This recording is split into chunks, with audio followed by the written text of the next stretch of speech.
In this video, I'll show you how you can fix Fortnite slow download speed and slow updating speed. Now, one thing I suggest you do is you open up the Epic Games launcher, go into settings.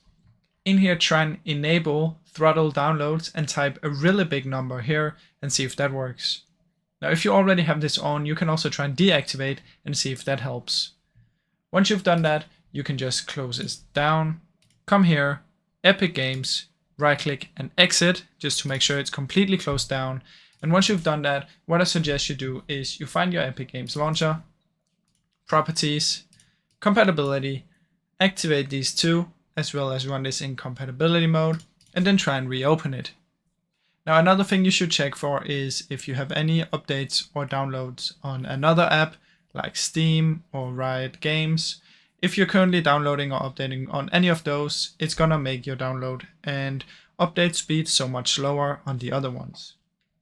Now, once you've checked all of this, it should hopefully work. Otherwise, you might have some internet issues. So try and find your router inside of your house, unplug it, wait a few seconds, unplug it back in, and this will restart your internet.